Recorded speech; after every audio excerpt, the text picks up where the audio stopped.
pretty long day. I've been off work for the first time in a while, so that can never be bad. Well, I take that back. It can be bad if it's like a really boring day and I don't have anything to do. So, but I've had a lot to do today. So,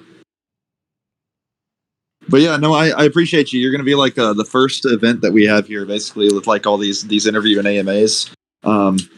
For anybody who's watching, next week at some point, we're going to have an interview with Eddie Brewfax. And then we're also going to be having an interview with Dr. Gary Pagels.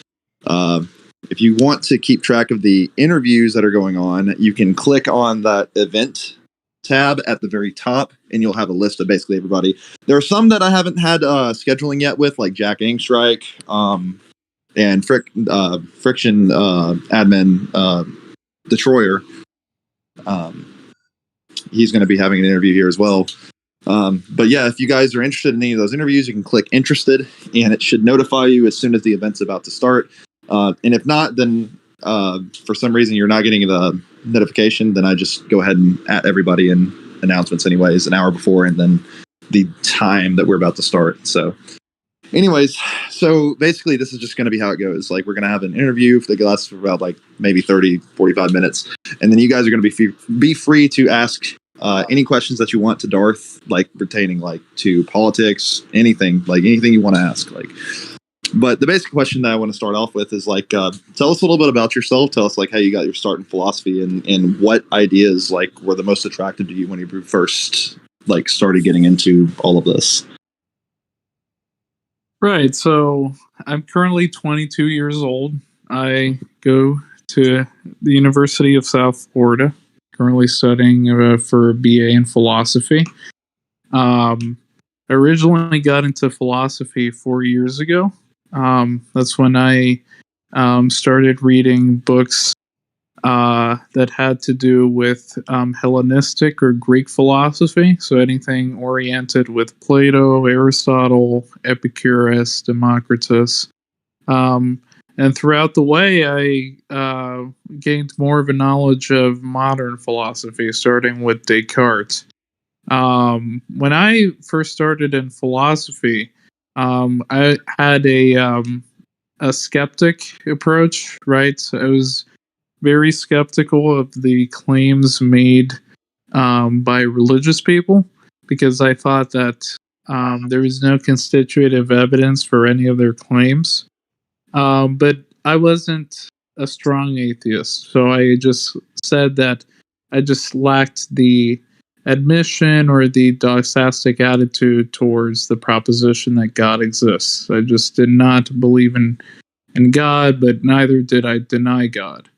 But when I started getting a little bit more sophisticated, and this is not a tripe at skeptics, but a little bit more well-read on Plato, on Plotinus, theories about the forms, I came to the conclusion that my worldview provided a better ontological explanation than theism. And I've read a lot of,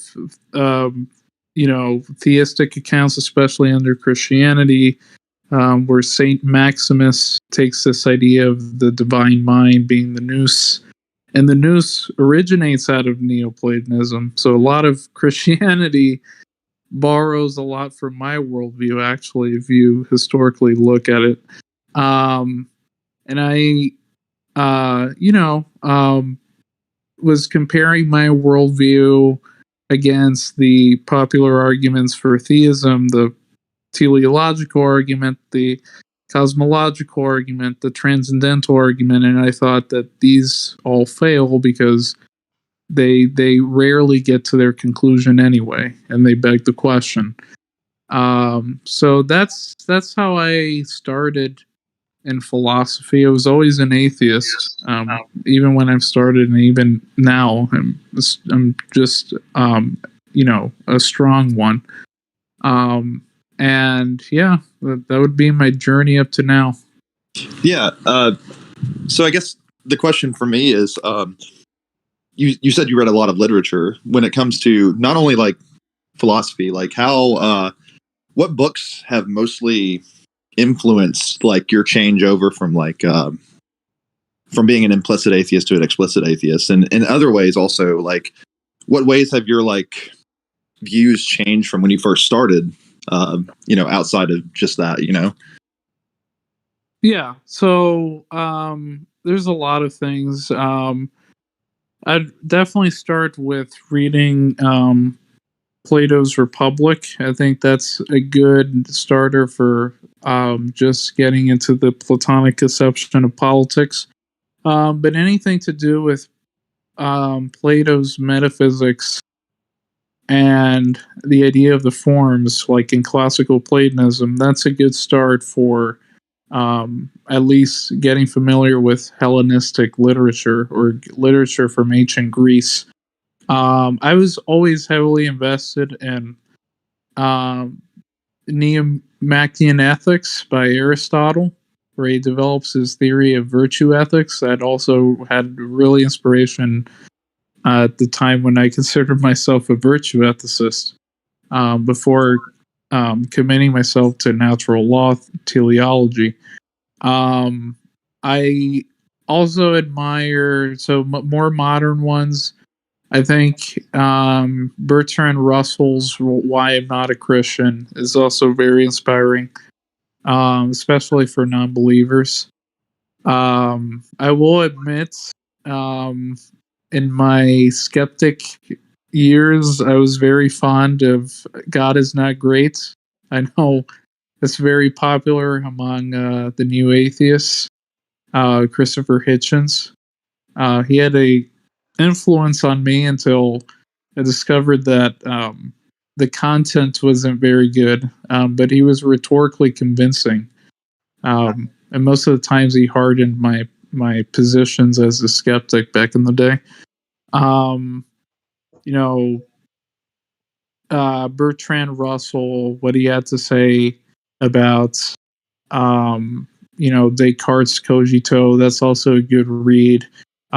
Anything relating to Quine and how mathematical truths are taken to be indispensable or necessary for the sciences or for best scientific theories, that's also a good read. So I would say those are my favorite works within the literature, philosophically speaking, up to now. Oh, I got you. So when it comes to meta ethics, you consider yourself a moral anti-realist. Can you tell us a little bit about that? Well, it depends on the way you're using anti-realist. So I'm a realist about their ontology. So since I'm a Neoplatonist, I hold that the good exist within the one, right? They constitute a hierarchy of forms, but the hierarchy of forms all derive from the one. The one exists independently of our binds. So it would have to be objective, ontologically speaking. But in regards to whether or not they are reason giving, right? It's always down to a matter of subjectiveness. Like whether or not something ought to give you a reason to follow that as a value. That's ultimately going to be contingent upon what your goals are. And this is what is called in philosophy to be hypothetical imperatives, right? If you want X, you ought to do Y. I mean, that's the case for literally any moral value that you come to conceive or know of in existence. So, in the epistemic sense, yes, I'm an anti-realist about how we come to know moral statements. I think they aren't reason giving at an objective level, but ontologically speaking, I can say yes, they exist outside of the mind. So it really depends on what you consider to be moral realism or moral anti-realism. Okay, I see. Does that make sense? Yeah, it does. So when it comes to like that position, I think I've heard your response on this, but when somebody were to bring up like, we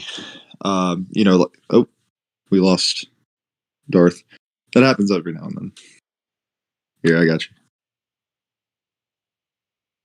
Yeah, sorry about that. Just No, you're okay. I think you and Gaspar actually had a conversation about this, basically, where somebody were to question you about, like, okay, then like you say murder is wrong, and then I say murder is correct.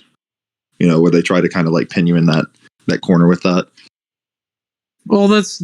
I don't really think that's anything else than an emotional strife. I mean, whether or not your commitment to the proposition murder is right or murder is wrong, that's going to be dependent upon your dosastic attitudes, right, towards the proposition, like whether or not you consider it to be valuable or not, given your frame of reference, which is your mind.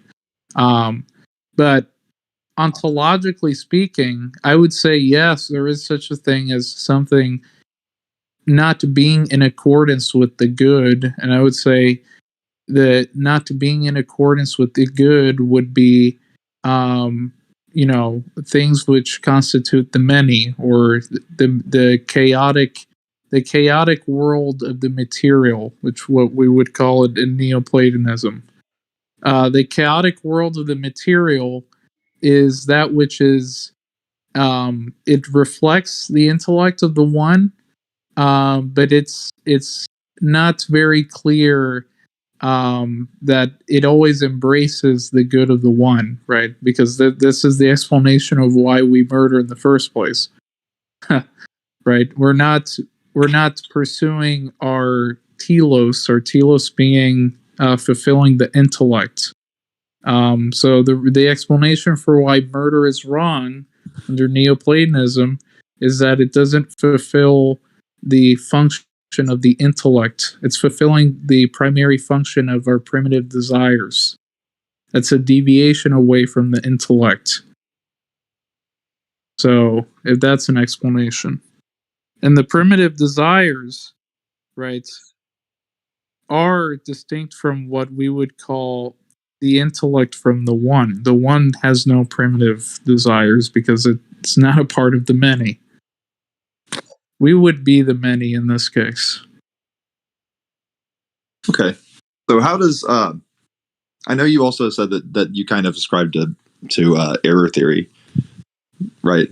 So how does that like fit into like the approach that you take to metaethics? Well, error theory are you talking about arguments from queerness, right?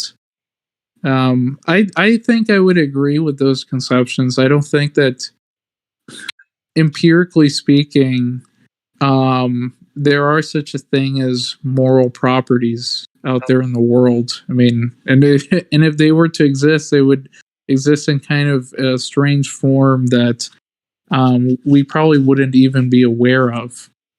Is that the type of error theory that you're going for, or are you talking about all moral propositions not indicating anything that's objective in the world? So moral propositions, they don't describe the actual state of affairs, right? Yeah, they don't correspond to reality in some correspondence theory of truth sense. Yeah, that's what I was getting at. I was going to ask you basically. Sorry, I was reading a DM from Gaspar. Basically, the proposition that all moral statements are false, in a sense.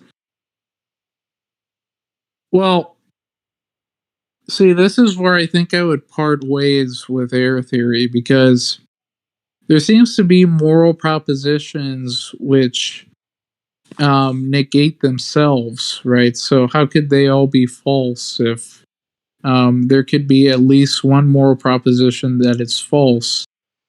And if that moral proposition is false, and its negation must be true, given how we understand the law of excluded metal to work.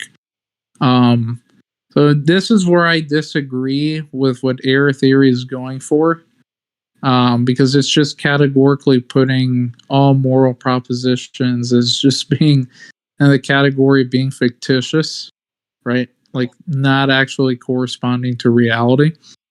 But I will say this. I don't think moral propositions correspond to reality if we're just taking reality to just mean the empirical world, I think that much is obvious. So if you want to say that like moral categories are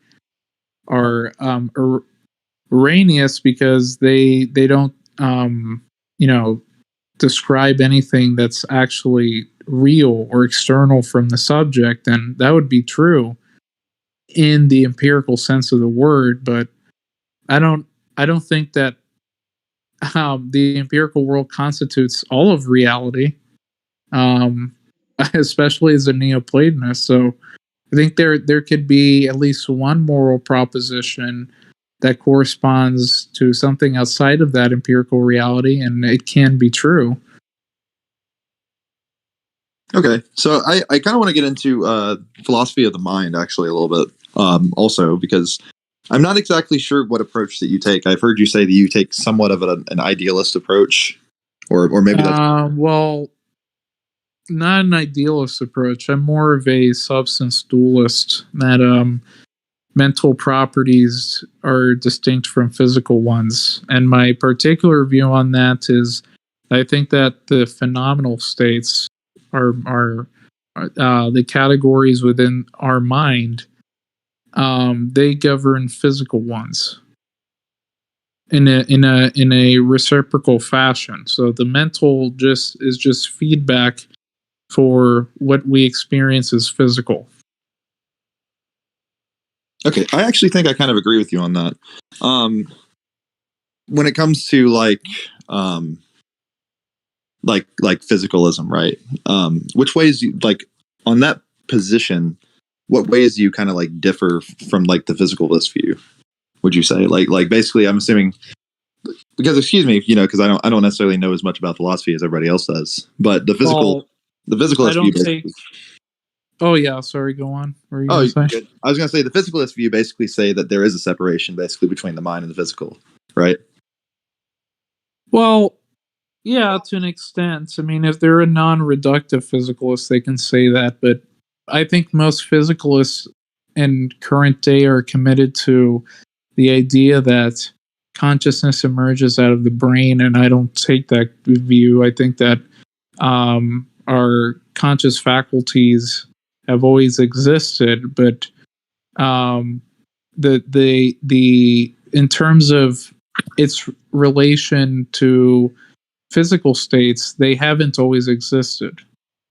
So there's a difference between consciousness existing and its relation to causal relata existing. So I would say that consciousness, in its relation to the physical, began to exist once the physical was already there. Right. And so in terms of causal relata, yes, you could, if you want to be a little bit flimsy or liberal on the word emergence, then you might say it's that way. But I do not think that consciousness is secondary to matter.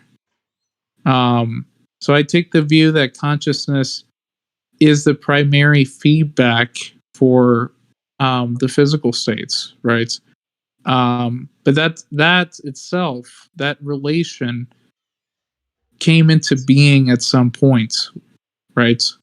When it was interacting with the physical. I see. Yeah. So you don't believe that consciousness is an emergent property from the brain? Is that what you're saying? Or yeah, I don't believe it comes from the brain. If that's what we're taking emergence to be here, I don't think it's in terms of its relation to causal relata. Maybe I can entertain the idea that consciousness via causal relata emerges out of physical states like the brain. I don't think a dualist necessarily has to disagree with that. But consciousness simpliciter, as I think, always existed. okay, so you may not even have the answer really to this, but where do you think but what is your idea for like where consciousness is located or where it comes from, really? Well, or is that a nonsensical question, basically, in a dualist sense? No, it makes sense. So I think it comes from the one being the singular thing in Neoplatonism, and the one would be that which always perceives the forms, the world of forms, the world of where the intellect and logic reside in, right? And those are self-existent forms that have always been perceived by the one. That would be the first will of the one. The second will of the one is governing how the physical world functions, right? And that would always be the case until the physical world stops functioning.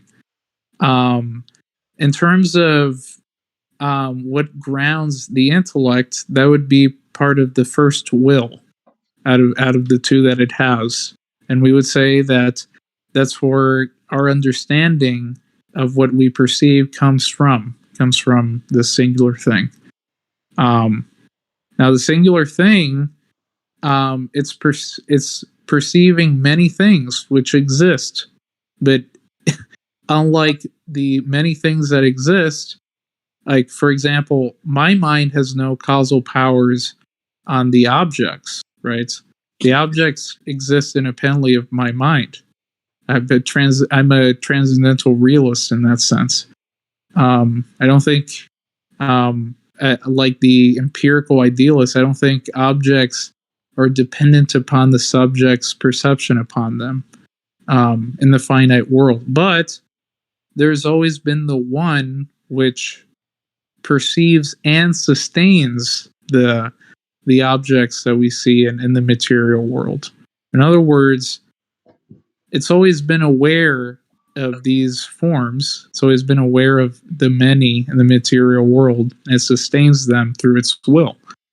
This is where I think I fare better than under theism, because under theism, you not only have all these properties like God being all-knowing and God being all-powerful, but he also has the ability to, do away with what's sustained, right? So, and that comes under my theory of disposal, right? How can you have the uniformity of nature if they can be disintegrated by a miracle, right? This seems to be a huge problem in the theistic metaphysics. Since since divine revelation was a thing, it was always a problem. Like, how do you justify that how do you know that the future is going to be like the past if you have like this being that can change it on a whim and still retain its own nature that way? I'm talking about the being itself. Like, it could change the laws of nature, but nothing within itself can change. Okay, that would just like make our world completely unintelligible and unpredictable at that point. So I think my view fares better because under my view, I don't believe in miracles. I don't believe in that the one can, cause the many to disintegrate and reform again. So yeah, that would be my view, my metaphysic. Yeah. Okay. So obviously, Neoplatonism has a huge influence over your worldview. I was going to ask what was it about Neoplatonism that convinced you to take that approach, basically? Well, it's because all the critiques that were given to classical Platonism, while they succeeded, Plotinus found a way in which to account for the forms. The forms are accounted by the one, and the forms are all participate in a hierarchy of the many, right? But the one does not participate within what the many do, because if it would lose its status of being singular. So I think this was a good approach by Plotinus by revising some of the errors found in Plato in order to respond to the divine conceptualists and to to attack the conceptions of Aristotle's moderate realism.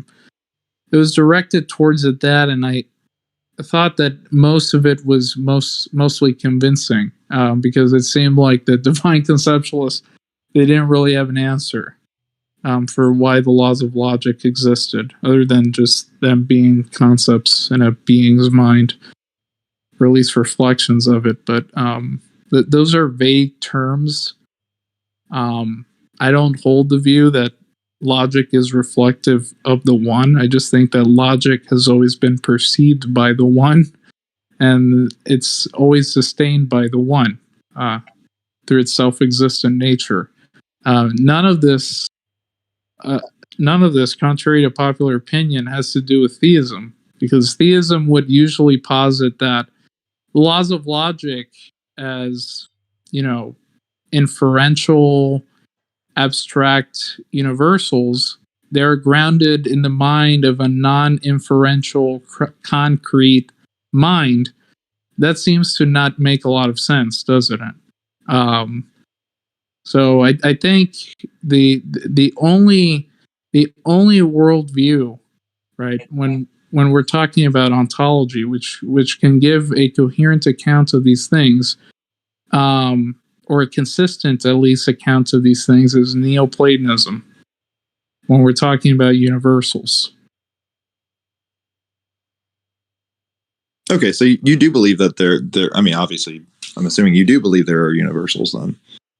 Yeah, I do believe there are universals.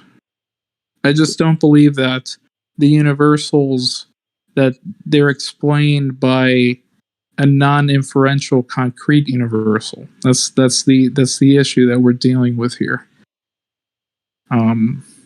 Because any sort of explanation for the laws of logic, they're used for inferences. They're used as abstractions, or they exist as abstractions. They are all different than something that's concrete and something that does not infer at all. Right.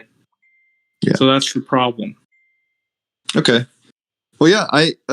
Thanks for being the first person that I get a chance to interview with here. If you guys have any critiques for me in my interview style, or any questions that you think I should have asked during this interview, please leave them down in general. I'll actually eventually leave a channel that's just purely for the critiques of my style of interviewing, and maybe we'll have some more people that take the reins on this.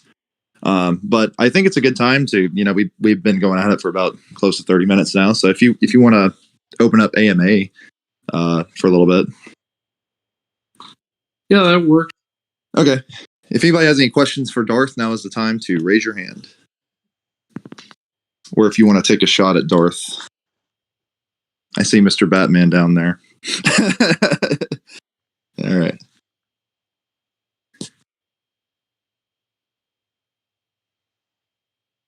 How's it going, Mr. Batman? Good evening, boys and girls, and all of those who are confused about which one they are. How are you doing? Oh, I'm doing better than I deserve, sir. Better than I deserve. I saw that this was an AMA. Is Mr. Darth an atheist? Yes, that would be correct. Oh, okay. Well, Mr. Darth, do you mind if I ask you a few questions? Yeah, that'll be fine. Thank you, sir. Appreciate your time. Now, in your materialistic or atheistic worldview, how do you account for metaphysical things? Yep. Not dealing with that. Whoa. You kicked in your materialistic. Ay.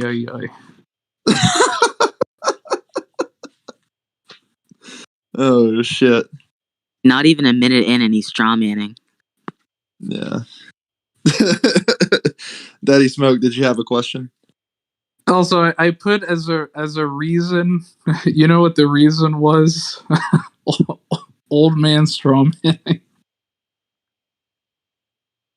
Ay. What was your question, Daddy Smoke? Why are you an atheist? I think I went over that part already. Oh, I Just missed it. Sorry. why am I an atheist? Well, I just think that the atheist worldview just accounts for all these categories better than the theistic one. In terms of like how we account for the laws of logic, they're grounded by the one that always perceives them. So the laws of logic, they're not reflections of the one, because that would be dumb. The one does not infer, the one is not abstract, but the laws of logic, they are abstract and they're used to infer. So it would be silly to suggest that they're grounded within the one and its reflection of logic. That's just a common mistake that divine conceptualists hold to. And since theists are mostly divine conceptualists, it undergirds their worldview entirely. I unbanned and added Mr. Batman back, but you don't have to let him in if he raises his hand. So it'll be completely up to you whether you want to engage with him. I don't want it. I don't want him in here personally. Hey, I have a question, Darth. Yeah, what's your question? Yeah, my question is, um, are there any stances that you changed your mind on recently after having conversations with different people, and anything new that you've learned recently about philosophy? Well, I have, given the time that, when I was more of a naturalist, I used to take pretty much the same arguments as T Jump and use them in debates. But reading more of the literature convinced me that those positions weren't sufficient for me to make my arguments. What's up, Gaspar? Hey, how's it going? Good.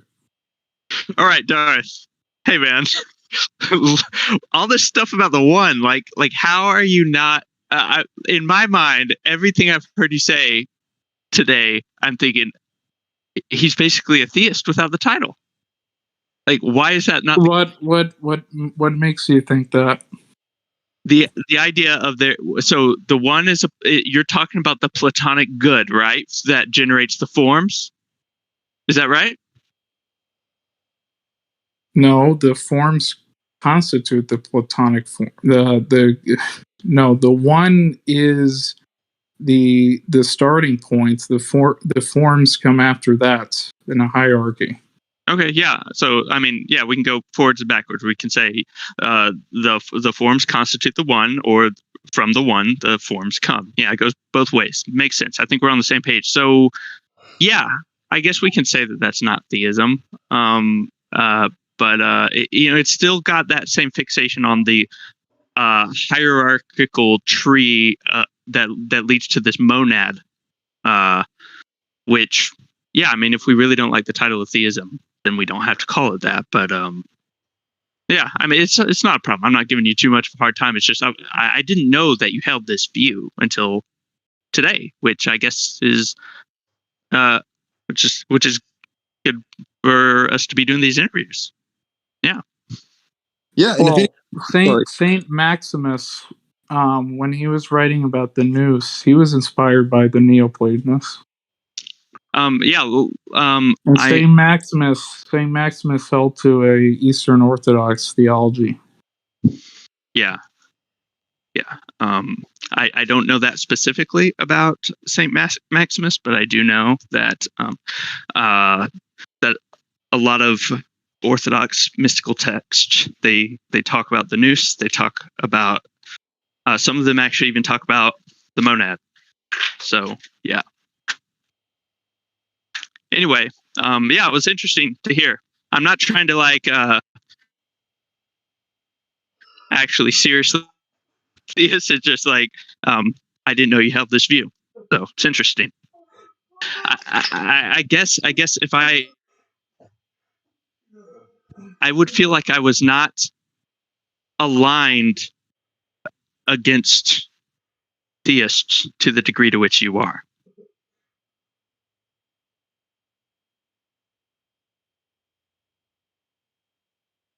Yes. Speaking of which, Well, I'm not hearing people. I don't know what you mean by de facto theism, because Plotinus, while he believed in God, he held that this view doesn't exclusively have to argue for a God. It just argues for a singular existence. I mean, if you want to call that a God, fine, but I think that at that point, anything that's a monad could be called a God. So, I mean, I wouldn't necessarily call it a God. I usually, when I talk about God, I just think of a being with omni properties, and it had the will to create the universe, and it intervenes in the lives of personal agents. So it participates in the ontological order or schema. That's how I think of God. But I don't think that God is, that conception of God is necessarily compatible with like the monad or the one. So I don't think it's de facto theism.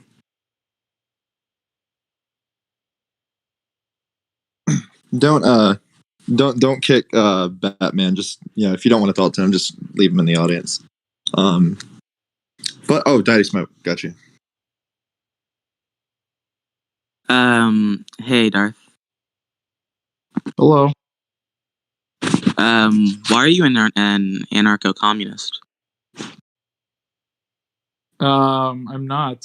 So Oh, I'm sympathetic to the literature, but I don't consider myself an anarcho-communist. No. oh, okay.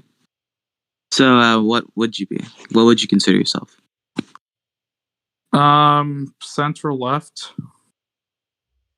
So anything ranging from social democrat to demsuck would be my view.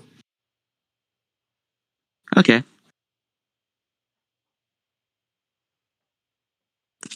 Yeah, now's a good time to tell everybody, by the way, if you want to set up an interview with me, or set up an interview with anybody, really, or hold an AMA, just let me know. Shoot me a message or post in here. Just let me know. All right, sorry about that. I lost y'all, so I didn't even hear what you said, but we don't have to relive it. But yeah, so I'm not actually offering you even as super serious criticism. When I say, like, to me that framework looks very similar to theism. And so I'm not even saying it's wrong. It's just I didn't know you went that far with the Platonism, but yeah, it's interesting. All right. Okay. Yeah. Yeah, and yeah, so I didn't hear what you said in response because I cut out, but yeah, I just wanted to clarify that, and that's all I had to say for now. Okay. Hey, Strong, you seem to be completely on the polar opposite side of Darth when it comes to politics. So I'd be interested in hearing y'all's conversation. Yeah. But yeah, no, I was going to actually question you about. Okay, never mind. I'll ask after Strong. Hey, how you doing? Hey, how's it going? Good, thanks. Yes. Darth is a very, very smart man, except on politics.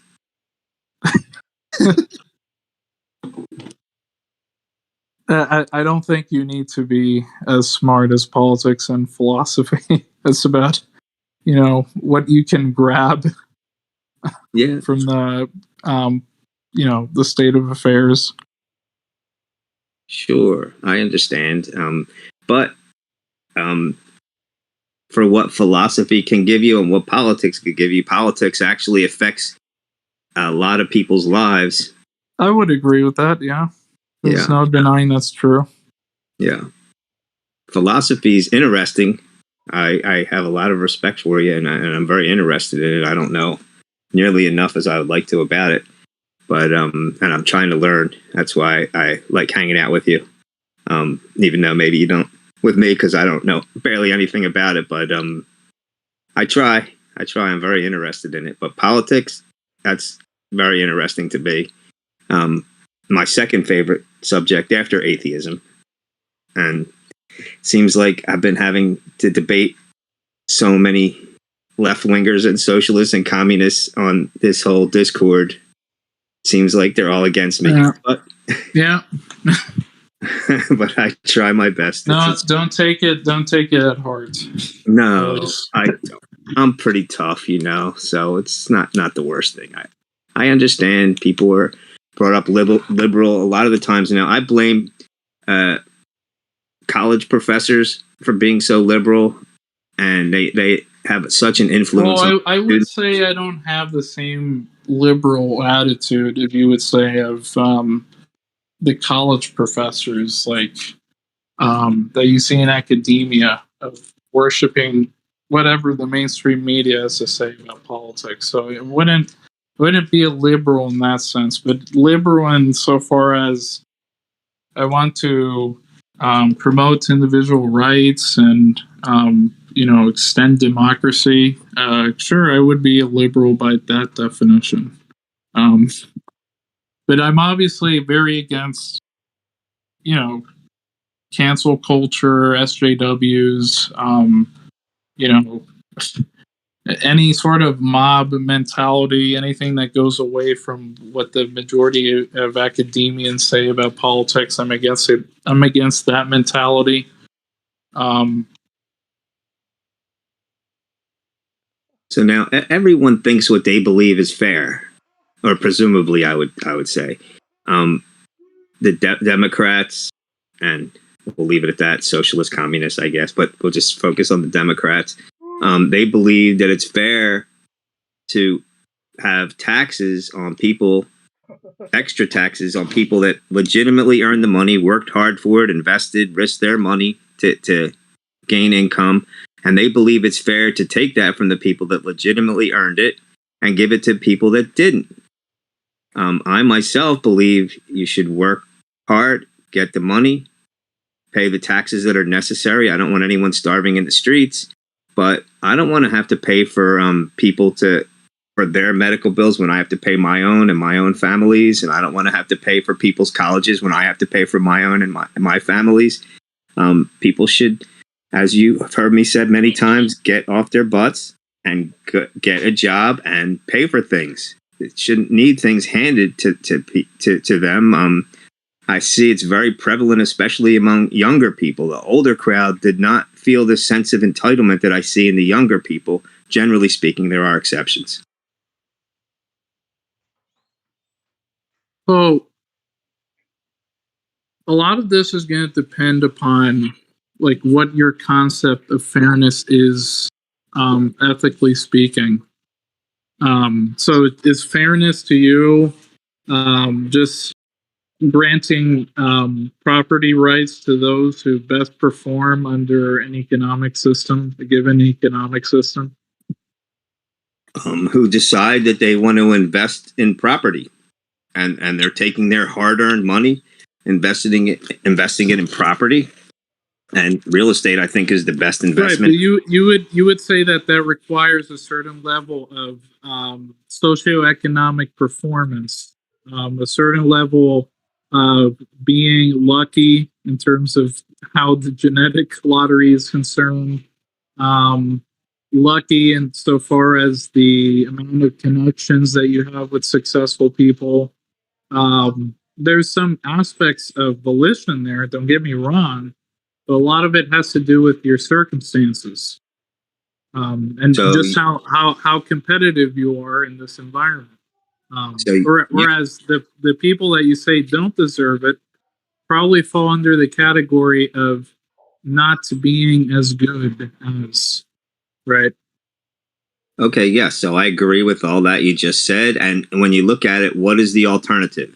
You want to give things to people the alternative is a system where the poor, while they're given a chance to act within the system, they don't starve to death just because they don't perform as good. I mean, that requires some social Darwinistic ethic, don't you think? Well, it's a combination of everything. Like you were mentioning, genetics, I think, does play a role, and who your parents are have a lot to do with a lot of things. I mean, if your parents were animals, you'd be an animal and have a very unfortunate future. But your parents being people, you have a lot going for you there. Parents born in America, you have a lot more going for you, in my opinion. Parents born in certain parts of America, you even have a better chance. And then if your parents went to college, you have a better chance. If your parents stayed married, you have a better chance. All of these things go into each person, and certainly a lot of luck is there, but also a lot of skill.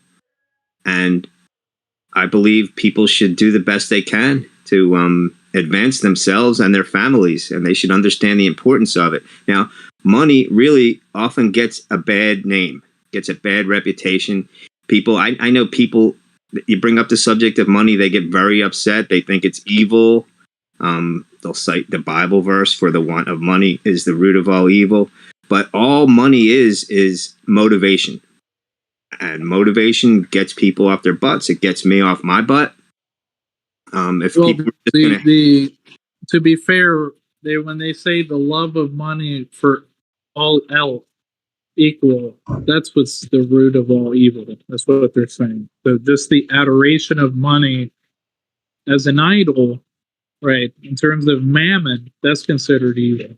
Just a correction there, or maybe not a correction, just a follow up of what you were saying. So money is pretty much almost like magic. If you have money, you can buy almost anything. There are certain things you can't buy with money, but you can buy so many things with money. You can buy politicians with money. That's definitely a problem that we see in Western countries. Well, but anyone can. So if you have the money and want to put it towards a politician or a political party or whatever you want to do, then you really shouldn't be able to tell people what to do with their hard-earned money, in my opinion. And everyone could do that. Both sides of the aisle could do that. Independents could do that. But money can do a lot of things, almost anything. Money can save your life. Money can save a family member's life. It can, but it's not the primary focus of the liberal ethic. The liberal ethic focuses on the individual over some notion that it has to perform to some standard that the individual didn't consent for. Like we didn't consent for the United States being adopted. We didn't consent towards the economic system. It's all implemented, and whether or not we perform to that standard, just saying that it's more fair that these people who have these circumstances get all from that economic system. What do you mean? Very short-sighted.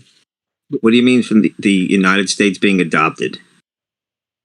Well, I'm assuming that no one consented towards the United States Constitution being written and implemented as the law of the land, right? Just implemented onto you. And you have a problem with that? That's an awesome thing. This is what people died. I don't think it's an awesome thing. I think it's a horrible thing. What's wrong with it? It's a violation of consent. It's a violation. It's a violation of self-ownership. This axiom that you yourself are primarily responsible for your labor and your rights, not the government. I don't see the problem there. I have a very libertarian attitude when it comes to the states engaging in people's lives when it's not directed towards anything effective. What specifically? Just adopting the liberal constitutional republic, but let's say more moral than monarchy. It doesn't make it moral. It's still a violation of the rights of the individual. It's not a violation of any rights. It's granting rights to people. Constitutional rights are what people. The state has to violate rights in order to say that grants rights. Constitutional rights are what people die for in wars, what they try to risk their lives and money to come to America to have constitutional rights, which they don't enjoy in other countries. It's a privilege. We're lucky we have it. I can't see any troubles with it whatsoever. Can you explain any troubles that entails? I can't see it. I said that it violates people's rights. So whether it's pragmatic or not, it seems to be the angle that you're trying to present it as. It's irrelevant. It's still under all circumstances, this implementation of a government violates individual rights. So that's vague. I'm just asking for anything specific. You didn't consent to such a contract. More than happy to have it. I can't see anything specific that you're. It doesn't matter if you're happy in having it or not. It's still a fact that you did not consent to such a document. Are you stuck in America? Can you go somewhere else if you would like? That doesn't matter. It doesn't. What matters is the ethics, not the personal circumstances. But you're acting like a victim that you're forced to have constitutional rights. They were thrust upon you. Nothing you could do about it when there actually is something you could do about it. Go to a place where you don't have the Constitution. Okay. I mean, that's a pragmatic solution, but it has little to do with the morality behind it. But I think I've made all my points here. Oh, I just didn't get specifically what you objected to. I heard vague thing that it about rights, but I didn't hear anything specific, and I think it only gives rights. I don't see as it takes any. Consent has an objective definition. If you agree to an explicit contract, that's something that's observable. Okay, it's regardless of whether you see it or not. It is the case that no citizens were taking in part when that document was signed. It was just a bunch of political elites that signed that document, not you. Yeah. They said, this is the United States of America. Now you're a part of it. That's anti-consensual. You're upset that these rights were thrust upon you without your opinion giving any validity to them. Well, it's because that under my view, and this goes back to the Neoplatonic view, under the Neoplatonic view, since acts of aggression primarily deviate from the intellect, right, the pursuit of truth, they're primarily concerned with our emotions. It's irrational. Therefore, if it's irrational, it's deviating away from what's moral. So it's basing your interaction with other beings in a form of aggression, not in a form of truth-seeking, not in a form of in accordance with values. It's the opposite. It's coercion. Giving people's right. Coercion just destroys the intellect. It literally does. It's deviating away from what under the Neoplatonic worldview we would call the good. Coercion is to just aggress upon other people in order to achieve whatever emotional state that you there's nothing intellectual there. It's very primitive primal instincts. Primal instincts aren't rational. What it is, though, is it gives you freedom to be intellectual. Freedom to say whatever you would like to say, pretty much, as long as you don't say, like, fire in a crowded movie theater or something like that. Freedom from just someone coming to your house and arresting you for no reason. Freedom from being held without bail or giving a lawyer to you if you don't have enough to have a lawyer. Being innocent until proven guilty. These are things people want, and this is why you see people wanting to come to America, risking their lives, risking their families' lives, risking their money to come to America for these things. Yeah, can I interject? I want to actually say, like, wouldn't it be wouldn't it be better if they didn't have to risk their lives and it was easier for them to get over here?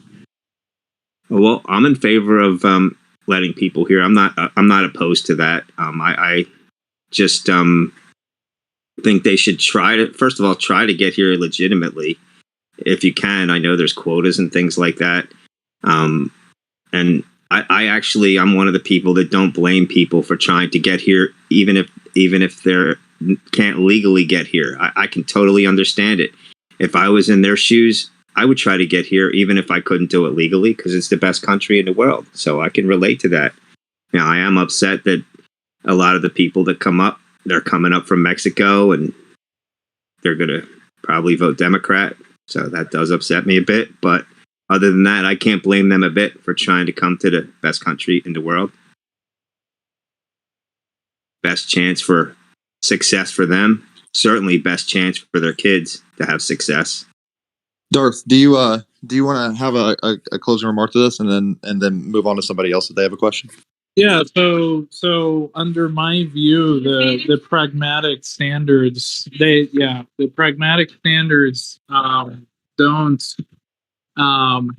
have any bearing on this. While it's very there's nothing to derive out of what he just said if it's not based off of circumstances and what people consider to be utility. Under my view, none of that applies. Coercion is still wrong because it's deviating away from what the one is, which is the intellect. Okay, anything that has to do with violence is grounded in aggression and primal instincts and in a deviation from our telos, which would be rationality. So that's the ethical explanation for why all governments they're evil, they're immoral, they're needed in order for society to function. But that's irrelevant. It doesn't take away the fact that the act that they're doing is deviating away from the telos, the natural law of things. So it's all governments you have troubles with, not just America. Yeah, all governments are immoral by definition. They're immoral. And you say they're necessary, so do you have a better alternative, or just it doesn't matter what the alternative. There's no better alternative. It's the best alternative, pragmatically speaking. But there are a lot of things that are pragmatic but still immoral. Is there a country that has a better system than America, in your opinion? Scandinavian countries, I think they have better systems. Oh, okay. Are you thinking of going there? See if you like it? I don't have to. Okay. I would like to go, but fortunately don't have the means necessary to go. Oh, okay. I just wondering because you're complaining about your constitutional rights. I just was wondering. I can complain about ours as I can do about theirs. It's equally immoral. Oh, okay. I very rarely, if ever, hear people complaining about good things.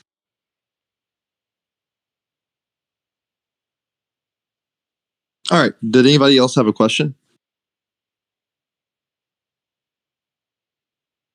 Jen, did you have a question? Gaspar, Franks?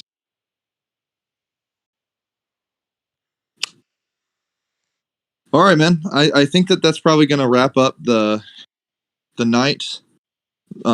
Darth, seriously, I appreciate you for allowing me to host this event here. We're going to start trying to have more events. Like I said, if you guys want to keep up with who we have on the agenda, you can go to the events tab at the top of the Discord, and you should be able to see all the current and upcoming events. In the YouTube video of this, I'm going to have a invite to the server for anybody who is interested in joining the server. Please do so. If you have any, Gaspar, did you have a question? Yeah. Okay. Sorry. All right. So Darth. Oh, okay. Is it okay if I ask a non-philosophical related? It's an AMA, right? Yeah. Okay. So what? So why Ariana Grande? What's so special about Ariana Grande? good looks, good personality, good music. I think she's got the whole package, except for the one. She's not the one. Okay. He's part of the many. I think All Billie- right. I think Billie I mean- Eilish is better. Ooh. Well, we could all be wrong, and we could all deviate from the intellect. That's okay, friends. Yeah, well, I'm pretty sure Ariana Grande ripped off Barbarella in that scene where she's floating in space. I don't know if you know what I'm talking about. You may not even know what Barbarella is. It's kind of an old space movie, but yeah. Jane I Fonda. only know what it is because of a Silverchair song. Okay. Yeah. But yeah, I thought, you're doing an interview. It's probably good for people to know like why the Ariana profile pic and the name. So yeah. I just think it just looks better than most of the profile pics on Discord. That's why I go with it. Yeah, I'd say the one that aesthetic appreciation is also something I always delve into. I'd say the one that probably takes the cake is the Darth Vader helmet choking you, and it's Ariana Grande's face in there. Yeah, that's when I ask people what their ultimate is, in a non-perverted way. Somehow. When I first saw that profile picture and heard your voice talking off stage, I was like, "Who the heck is this person?" All right, that's it. That's all I got. All right, thanks. All right, thanks. Thanks for stopping by. Before I end the event, did anybody else have any more questions? Beowulf, did you have a question? Well, all right. Again, sorry. No, I didn't have anything in particular, but I had seen Darth around a lot, so I've kind of enjoyed having him around, and just wanted to mention that. Oh, that's nice. Thank you for that. Yep, I definitely agree. I just whenever Darth joined back in like May, I feel like we almost like instantly like do you remember our first interaction? It was with Darth Dyers. Yep, it's a bit tricky. Speaking of Darth Dyers, you had a debate with Jay. Did you end up going back for round 2? I'm thinking of going in around for round 2, maybe next month when I have a chance. It's going to be a more formal debate setting. I think even we're going to get a moderator, but I think you'll agree to it. I think our first debate went pretty well. It was very substantive for the theism versus atheism debate on the internet. Jay, while I disagree with him completely, I don't think he's an idiot. I think he's well read on the theology. I just think that he's kind of dishonest sometimes during debates, but that doesn't take away anything from his intellect. He's definitely one of the better, theists on the internet, I would say. But yeah, I'd definitely be looking to debate Jay anytime, or any theist that's not Mr. Batman, someone who it just doesn't make me crazy. That was funny. Yeah. Well, yeah. The funny thing is that Batshit messaged me and he goes, "What turds you have as moderators?" Oh man, but yeah. No, I wanted to thank everybody again for allowing me to host this event. Thank you guys for finding some interest in it, and thank you for Darth allowing me to interview you. It's my first interview ever that I've done on this server. First interview I've really done at all. So if you guys have any critiques or anything that you say that like I missed on, like a question I should have asked, please feel free to leave it. I created a channel for it. Leave it in, I think it says interview critiques. Yeah. Yeah, but again, and if you're looking to set up another one with me, I'd be down anytime. Just making more of these interviews, getting the word out, promoting the server, they should be top priority. Yeah, I made Frank's. I made you an admin. I might make you an admin also, Darth, just because I think that you you would be able to promote the server and get some people here. Hey, I just wanted to say you did a good job, Nirvana, and thank you, Darth, for stopping by, man. I really enjoy listening to you and learning a lot from you lately. In the past year. So Yeah, definitely. Yeah. All right. Darth, do you like anime? I wouldn't say I'm highly invested into anime.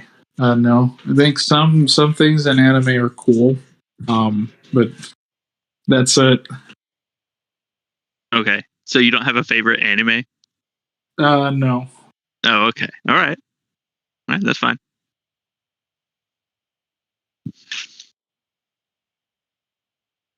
But yeah, again, thanks, guys. We're going to be having more debates well, we'll be having debates too, but we're going to be having more interviews like this. I think on Tuesday, I have Darth Dawkins Debunked. Next Saturday, I have Eddie Brute Facts. And after that, I have Dr. Gary Pagels here. I'm going to be questioning him on his epistemology and the book that he's currently writing. So hopefully we should get some good interviews, some good questions from people. And all around, I just want to promote the server as much as possible and promote more so the people that are part of the server, because I think that you guys are basically what makes the server as appealing as it is for me to want to continue expanding it, basically. So yeah, without you guys, basically the server I feel like would be nothing, because I don't find myself to be the most interesting person. So what I do is I just pretend that I'm interesting by surrounding myself with people who are more interesting than me. There's a second Dr. Bagels. Wait, second Dr. Pagels. Is there two? Yeah, we got that other guy. You don't know who I'm talking about? Dr. Oh, Pagel, not Dr. Bagel. Oh, okay. Oh, sorry. Yeah, the Dr. Bagel is a troll. Hey, Strong. How's it going? Good. How about with you? Pretty good. I'm really sorry you had to deal with the trolling communists in my server. Oh, that's okay. It's fun to a point. It gets a little bit old. They're a little. Well, it doesn't matter. Thank you, though. You just think, like, if some no-name country says, "Oh, I'm the greatest country," nobody's gonna care, right? So it's like if Jeff Bezos said, "I'm the richest man in the world," people are gonna get mad. But if some broke bum says, "I'm the richest man in the world," nobody's gonna care. So yeah, they're jealous. Oh, I know. They're not from America, but they want to criticize America. At least Darth here is from America and criticizing it, but they're from other countries. Yeah, I think it's funny how people from Europe and Australia have such heavy opinions on like our healthcare. It's like, you know what? All that energy could have gone to your country and your healthcare. Like, I don't sit around wondering what kind of healthcare they have in Australia. I don't give a rat's ass. Yeah, you're right. Good point. Good point. It's like, mind your own damn business. Yeah. Good point. You tell them. Sorry, I'm not. The thing is, the reason you don't see me debating this with them is because we've already hashed this out like years ago. Lots of those people know me, going back to like 2017. They know I like Texas, and that I like guns, and there's no budging on those issues. Sure, no troubles. I think we've hit the plateau. So we'll see what happens. Oh yeah. Again, appreciate you guys. I think that I'm gonna end the interview here. So if you want to stop recording now, Frank.